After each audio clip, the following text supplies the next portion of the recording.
मुजरम 6 है 7 है? 6। 6।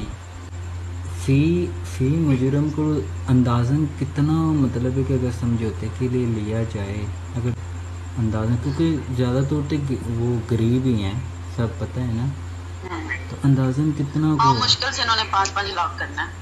हाँ, तो वही मैंने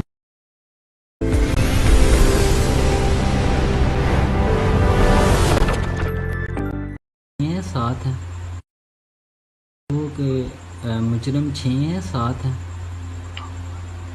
6। 6। फ़ी मुजरम को अंदाज़न कितना, मतलब है कि अगर समझौते के लिए लिया जाए, अगर अंदाज़न, क्योंकि ज़्यादा तौर पे वो गरीब ही हैं, सब पता है ना, तो अंदाज़न कितना हाँ, को। मुश्किल से इन्होंने 5-5 लाख करना है। हाँ, तो वही मैंने